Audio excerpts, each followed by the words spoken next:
અભ્યાસ કરી રહ્યા છીએ ભારતની શિક્ષણ વ્યવસ્થાની જે પ્રાચીનથી અર્વાચીન સુધી કઈ તબક્કે કઈ રીતે વધી, જેમાં મિત્રો અલગ અલગ પંચો દ્વારા આપેલ ભલામણો આપણે સમજી રહ્યા છે. અત્યાર સુધી આપણે ભારત આઝાદ થયું એ પહેલાના જે પંચો હતા એમને શું શું ભલામણ આપી અને શિક્ષણમાં શું આમૂલચૂલ પરિવર્તન કર્યા એની આપણે માહિતી મેળવી. આજે મિત્રો સ્વતંત્ર ભારતનું પ્રથમ પંચ એટલે કે શ્રી રાધાકૃષ્ણન પંચ, જેને યુનિવર્સિટી પંચ તરીકે પણ ઓળખવામાં આવે છે, એની આપણે ચર્ચા કરવાના છે. મિત્રો 4 નવેમ્બર 1948 ના રોજ આ પંચનું ગઠન થયું અને ઓગસ્ટ 1949 ના રોજ આ પંચે પોતાનો સુપ્રત અહેવાલ રજૂ કર્યો. મિત્રો આ પંચે ઉચ્ચ શિક્ષણમાં આમૂલચૂલ પરિવર્તન કરી, યુજીસી ની સ્થાપના કરી, ત્રિભાષીય સૂત્ર આપ્યું. તો સમગ્ર માહિતી જે પરીક્ષા ઉપયોગી છે, જે પરીક્ષાના પોઈન્ટ ઓફ વ્યૂ છે, એ દરેક તબક્કાને આપણે આવરી લઈને સમજી લઈએ છીએ.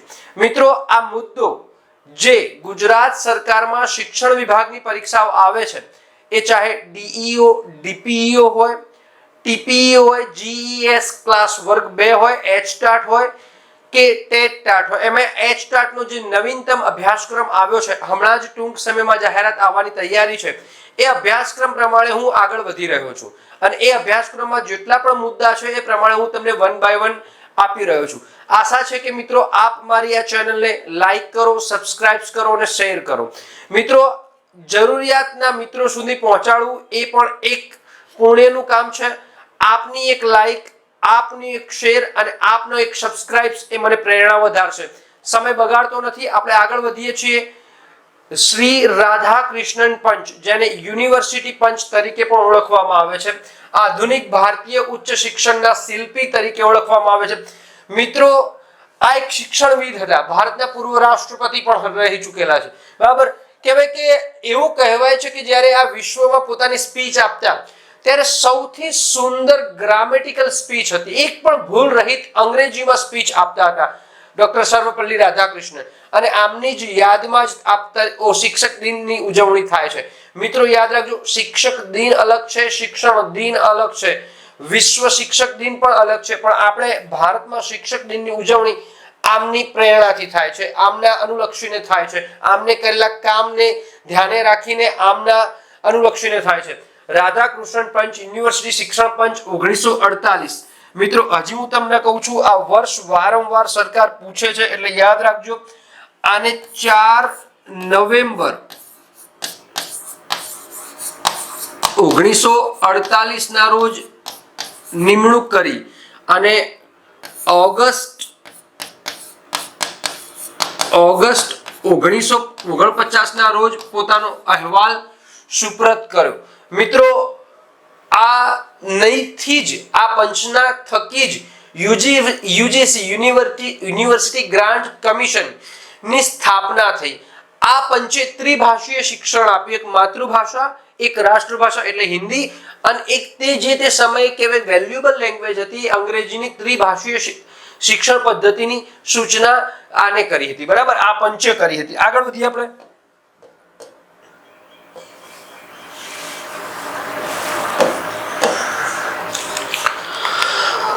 મિત્રો શા માટે પંચની જરૂર પડી? એક તો ભારત આઝાદ થઈ ચૂક્યો હતો. હવે ભારતની જરૂરિયાતો એ દબાયેલી નહોતી. ભારત કોઈનાથી ગુલામ નહોતો. ભારત પોતાની ક્ષિતિજ વિસ્તરી શકવાની ક્ષિતિજ બનાવી ચૂક્યો હતો. બરાબર, તો જુઓ, સ્વતંત્ર ભારત નવી આશાઓની, નવી જરૂરિયાતો હતી એ વખતે કે ભારત હવે વિશ્વના દેશોની સાથે સ્પર્ધા કરે, વિશ્વના લોકોના એજ્યુકેશન સાથે લોકોની સામે આંખથી આંખ મિલાવીને વાતો કરે, શૈક્ષણિક ચર્ચા કરે, એવી જરૂરિયાત ઊભી થઈ હતી. અને જૂના માળખામાંથી મુક્તિ મેળવી. જે અંગ્રેજોએ જે માળખું બનાવ્યું હતું એ માત્ર ને માત્ર કારકુનોને લક્ષીને હતું. અંગ્રેજોને માત્ર ને માત્ર એવા કારકુનો જરૂર હતા કે જે કારકુનો થકી પોતાનો વહીવટ સુંદર રીતે ચાલે. પરંતુ અહીંયા તો હવે દેશ ચલાવવાનો છે, દેશ પોતાનો છે, દેશનું આ કે જે પંચ છે એ પોતાનું છે. હવે દેશ વિશ્વના દેશો સાથે તુલના કરે એવી એક ક્ષૈતિજ ખુલી હતી અને એના કારણે જૂની માળખા પદ્ધતિ હવે એ નિષ્પ્રાણ જણાતી હતી. જૂના માળખામાંથી મુક્તિ, ઉચ્ચ શિક્ષણમાં વ્યાપક અને મજબૂત સુધારનો સંકલ્પ. હંમેશા મિત્રો તમે જ્યારે ઉચ્ચ શિક્ષણ ટોપ ટેકનોલોજીમાં જો વિકાસ કરશો, વ્યાપક શિક્ષણ કરશો તો એ દેશ વિકસિત થશે. મિત્રો વારંવાર હું ચાઇનાનું ઉદાહરણ આપું છું કે ચાઇનાએ જે પોતાની રીતે અભ્યાસક્રમ બદલ્યો છે, પોતાની શિક્ષણની તરાહ બદલી છે, એ ખરેખર કાબિલે તારીફ છે અને એનું ફળ અત્યારે પરિપાક એ ચાઇના મેળવી રહ્યો છે. આગળ વધીએ મિત્રો. એક નજરમાં રાધાકૃષ્ણન પંચ, આ આખી સ્લાઇડ છે, આઈએમપી છે, આ યાદ રાખી લેજો, બરાબર. જો કહેવાય કે પ્રિલિમિનરી પરીક્ષા એટલે કે ઓબ્જેક્ટિવ ટાઈપની પરીક્ષા આવે છે, એમાં આ મુદ્દો, આ આખી સ્લાઇડનું કહેવાય કે એ અર્થગ્રહણ છે.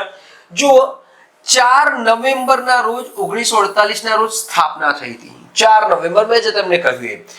અધ્યક્ષ કોણ હતા? ડોક્ટર સર્વપલ્લી રાધાકૃષ્ણન હતા, પૂર્વ રાષ્ટ્રપતિ અને પ્રખર શિક્ષણવિદ હતા. મિત્રો તમે જુઓ કે જ્યારે દેશની સર્વોચ્ચ ગાદી પર, એ ચાહે રાષ્ટ્રપતિ હોય કે વડાપ્રધાન હોય, જ્યારે શિક્ષણવિદ બેસે છે, કોઈ ટોપ લેવલનો અભ્યાસ કરેલો વ્યક્તિ બેસે છે, ત્યારે એ મજબૂત વિકાસ કરે છે. અને મિત્રો એ એવો મજબૂત વિકાસ કરે છે કે એના પાયા ઉપર મોટી ઇમારતો ચણી શકાય છે. એ તમે ભૂતકાળના અનુભવ, તમે ભૂતકાળના જે પણ રાષ્ટ્રપતિ હોય, એ ભૂતકાળના જે પણ વડાપ્રધાન હોય, એ ચાહે મનમોહનસિંહ હોય, અટલ બિહારી વાજપેયી હોય કે રાષ્ટ્રપતિ જુઓ તો એપીજે અબ્દુલ કલામ હોય, એમના વિકાસની ગાથા એ જ્યારે કોઈ વ્યક્તિ જોડે ચર્ચા કરે, કોઈ શૈક્ષણિક ગોષ્ઠી કરે, તો પણ એક ધ્યાન મગ્ન સાંભળી રહીએ એવી એક કહેવાય કે છટાદાર વક્તવ્ય હોય છે. છોડીએ એ વાતને. અન્ય નામ યુનિવર્સિટી શિક્ષણ પંચ, આ આઈએમપી છે. આ કયા પંચને યુનિવર્સિટી શિક્ષણ પંચ તરીકે પણ ઓળખવામાં આવે છે? તો રાધાકૃષ્ણન પંચને. અને અહેવાલ ઓગસ્ટ 1949 ના રોજ રજૂ કર્યો, મેં તમને કીધું. એટલે કે આ એક આખી સ્લાઇડ તમે યાદ રાખજો, નોટમાં લખી રાખજો. આગળ વધીએ આપણે. હવે આને શું શું ભલામણો હતી એ જોઈ લઈએ. પંચના મુખ્ય 3 ઉદ્દેશ હતા. એમ્સ શું હતા 3 એ જોઈ લઈએ. તપાસ અને સુધારો. જ્યાં ખામીઓ છે ત્યાં તપાસ કરો અને એ ખામીઓને સુધારવા માટેના પ્રયત્નો કરો. વર્તમાન સ્થિતિની તપાસ અને વિકાસ માટેના સૂચનો આપો મને. નવું માળખું, દેશની બદલાતી જરૂરિયાતો મુજબ માળખાનું ઘડતર કરો. જે દેશ હવે ગુલામ દેશની જરૂરિયાતો અલગ હોય અને એક સ્વતંત્ર દેશની જરૂરિયાતો અલગ હોય. ગુલામ દેશ શું ઈચ્છે છે એ એના જે ગુલામ કરનાર વ્યક્તિઓ છે એ જોવે છે, પરંતુ એક સ્વતંત્ર દેશ શું ઈચ્છે છે એ સમગ્ર ભારતના વ્યક્તિઓનું એક ચરિતાર્થ હોય છે, એક મગજનું સંક્ષેપીકરણ હોય છે. તો હવે ભારત એ કહેવાય કે ગુલામીમાં નથી રહ્યો, સ્વતંત્ર થઈ ચૂક્યો છે. દેશની બદલાતી જરૂરિયાતો મુજબ માળખાનું ઘડ, સર્વાંગી ઉત્થાન, સામાજિક, આર્થિક અને સાંસ્કૃતિક વિકાસ માટે શિક્ષણ. મિત્રો શિક્ષણ એ માત્ર ને માત્ર નોલેજ ઉપર આધારિત નથી. કેટલાય એવા આતંકવાદીઓ ટોપ લેવલનું ભણેલા છે, પરંતુ જ્યાં સુધી શિક્ષણમાં સામાજિક ઉત્થાન ના આવે, જેમાં શિક્ષણમાં સાંસ્કૃતિક વિકાસ ન હોય, તો એ શિક્ષણ કોઈ કામનું નથી રહેતું. મિત્રો યુરોપે ખૂબ શિક્ષણ આપ્યું, પરંતુ હવે યુરોપને સમજાયું છે કે આપણું જે સામાજિકકરણ છે એ તૂટી રહ્યું છે, કારણ કે વિદેશી વિદ્યાર્થીઓ આવી રહ્યા છે જે આપણા સાંસ્કૃતિક કહેવાય કે ઢાંચામાં બેસતા નથી. તો હવે તમે જુઓ, એને એલિયન્સ ગણીને એને પોતાના દેશમાં પરત મૂકવાનું ડિપોર્ટેશન સ્ટાર્ટ કરી દીધું છે, કારણ કે એ લોકો તરત સમજી ગયા છે કે સાંસ્કૃતિક અને સામાજિક વિકાસ વગર શિક્ષણ એ શક્ય નથી. આગળ વધીએ.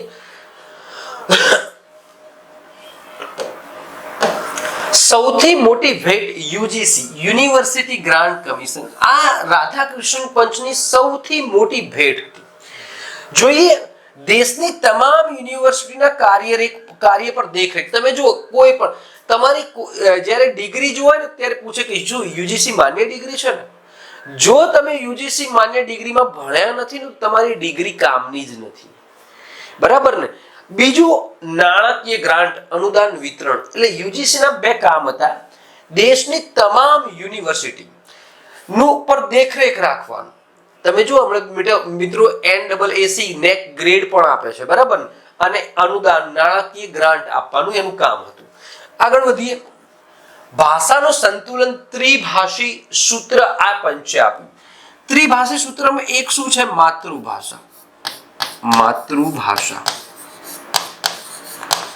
એક શું છે મિત્રો? તો રાષ્ટ્રભાષા. રાષ્ટ્રભાષા. અને એક છે વિદેશી ભાષા. વિદેશી ભાષા. જે તે સમયે અંગ્રેજીનું પ્રભુત્વ હતું એટલે અંગ્રેજીને માન્ય ગણી. અત્યારે હાલ પણ અંગ્રેજીનું જ પ્રભુત્વ છે મિત્રો. તો જો અંગ્રેજી આંતરરાષ્ટ્રીય એટલે કે વિદેશી ભાષા તરીકે ચાલુ રાખવી. માતૃભાષા જે તે, ધારો કે તમે ગુજરાતમાં તો ગુજરાતી ભાષા, મહારાષ્ટ્રમાં હોય તો મરાઠી ભાષા. તો માતૃભાષાના ભાષા ઉચ્ચ શિક્ષણના માધ્યમ તરીકે પ્રાધાન્ય આપવું. તમે જો હવે કોલેજોમાં પણ માતૃભાષા તમે આપે, ઇતિહાસ ભણો છો તમે ગુજરાતીમાં ભણો છો, અને હિન્દી રાષ્ટ્રભાષા. આ ત્રિભાષીય સૂત્ર આપ્યું. અંગ્રેજીને એકાએક હટાવવાને બદલે તેને એક મહત્વની ભાષા તરીકે જાળવી રાખવાનો નિર્ણય કર્યો. મિત્રો તમે જો યુરોપના દેશોએ પોતાના ભાષા પર બહુ ગર્વ કરે છે અને જેના કારણે જ એ આખો યુરોપ ભલે એક ખંડ છે પણ અલગ અલગ દેશ તરીકે વહેંચાયેલો છે. તમે જુઓ મિત્રો કે જ્યાં સુધી તમે માતૃભાષામાં શિક્ષણ નહીં મેળવો ત્યાં સુધી ટોપ લેવલના તમને વિચાર થિંકિંગ નહીં આવે. તમને ક્યારે એવું વિચાર્યું છે કે સ્વપ્ન કોઈ બીજી ભાષામાં આવ્યું હોય? એક લેખકે મસ્ત કહ્યું છે, બાળકને એ ભાષામાં ભણાવવો જોઈએ કે જે ભાષામાં બાળકને સ્વપ્ન આવે. છોડીએ બધું, પણ ત્રિભાષીય સૂત્ર કોણે આપ્યું? તો યુનિવર્સિટી પંચ એટલે કે રાધાકૃષ્ણન પંચે આપ્યું. આનું બીજું નામ યુનિવર્સિટી પંચ તરીકે પણ ઓળખાતું હતું. આગળ ગામડાનો વિકાસ, ગ્રામ વિદ્યાપીઠો, રૂરલ યુનિવર્સિટી બનાવી આને, બરાબર ને? ગ્રામીણ વિસ્તારોમાં ઉચ્ચ શિક્ષણનો વ્યાપ વધારો. જે તે સમયે ભારત આઝાદ થયો ને મિત્રો, અહીંયા અત્યારે તમે જો ગ્રામ્ય લેવલે મિત્રો બાળકો, હોનહાર બાળકો નીકળી રહ્યા છે. એ સમયે ગામડામાં તો શિક્ષણ કહેવાય હજી કે પાપા પગલીએ ભળતું હતું. 1949 ની વાત કરું, એ ઉત્થાન કરવાનું કામ કર્યું હતું. અને તમે જ્યારે બોટમ લેવલે ઉત્થાન કરો છો ને તો એનું જસ્ટ તમને 10-15 વર્ષ પછી ટોપ લેવલે તમને ફૂલ ખીલતા દેખાય છે. હંમેશા પાણીનું સિંચન તો થળીએ જ કરવાનું હોય છે, પણ ફળ છે એ ટોપ લેવલે મળતા હોય છે. એટલે આ રાધાકૃષ્ણન પંચે એટલે કે યુનિવર્સિટી પંચે એને ગ્રામ્ય લેવલે કહેવાય કે યુનિવર્સિટી નાની સ્થાપી, રૂરલ યુનિવર્સિટી, અને ઉત્થાન કરવાનું કામ કર્યું. ગ્રામીણ સ્તરે ઉચ્ચ શિક્ષણનો વ્યાપ વધારો, ખેતીવાડી અને સ્થાનિક ઉદ્યોગોને અનુરૂપ શિક્ષણ આપવું. ખેતીવાડી અને સ્થાનિક. હવે જુઓ શૈક્ષણિક માળખું અને સમય. 12 વર્ષનું શાળાકીય શિક્ષણ, પછી યુનિવર્સિટીમાં, એવું કીધું.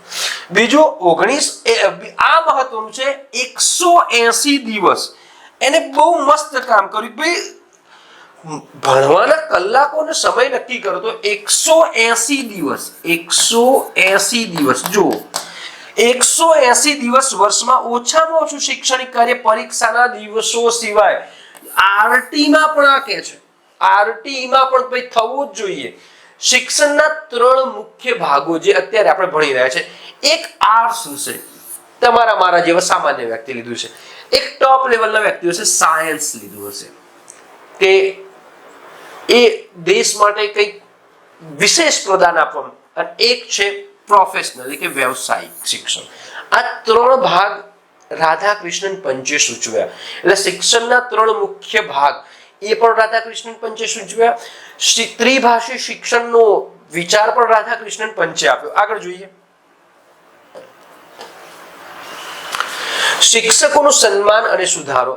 મિત્રો જ્યાં સુધી રાષ્ટ્ર માટે, કોઈ પ્રદેશ માટે શિક્ષક એક એવી વસ્તુ નહીં બની જાય કે એ અનમોલ છે, ત્યાં સુધી શિક્ષણનો વિકાસ નહીં થાય.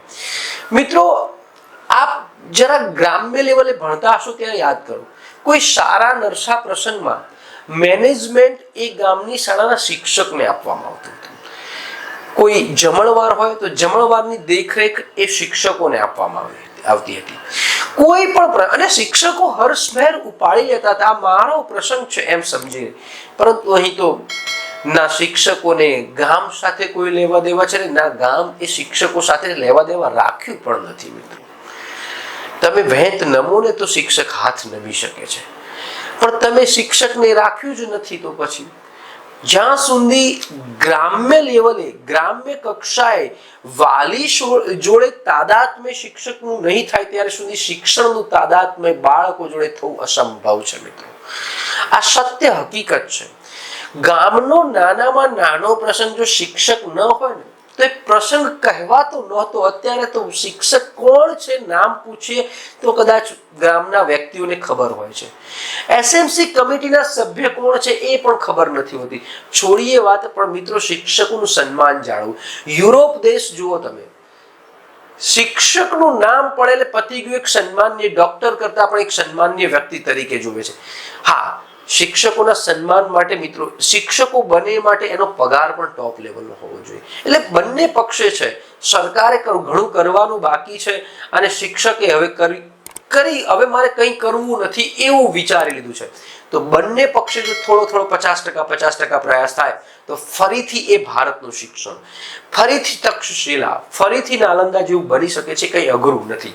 શિક્ષકોના પગાર ધોરણો, પ્રોવિડન્ટ ફંડ અને નોકરીની શરતોમાં સુધારાની ભલામણ કરી. ટોપ લેવલે પ્રોફેસર બેઠા છે, સૌથી ઉચ્ચ ડિગ્રી. સ્તર 2 રીડર, જે વાંચન કરે છે, બધું એનાલિસિસ કરે છે, લેક્ચરર, બરાબર ને. અને 3 છે ઇન્સ્ટ્રક્ટર, જે સૂચનાઓ આપે છે. આ આખો એટલે કે પાયો છે, આ સ્તર છે. આ સ્તર કહેવાય કે 1, 2 અને 3 આના બેઝ ગણવામાં. આ એની પદ્ધતિ હતી. એટલે કે પહેલા ટોપ લેવલે કોણ બેઠું છે? પ્રોફેસર. બીજા કોણ છે? રીડર છે. ત્રીજા કોણ છે? લેક્ચરર છે. અને ત્રીજા કોણ છે? ઇન્સ્ટ્રક્ટર છે. આગળ વધીએ મિત્રો. પંચનું ઐતિહાસિક મહત્વ અને વારસો. આ ગોખી મારજો. પંચનું ઐતિહાસિક મહત્વ શું છે? ઓકે, એ ગોખી મારજો મિત્રો. તો આજે દેશમાં કાર્યરત મોટા ભાગની યુનિવર્સિટીનું માળખું અને યુજીસી જેવી સ્વાયત્ત સંસ્થાઓ આ પંચની જ અમૂલ્ય. તો યાદ રાખજો, અત્યારનું માળખું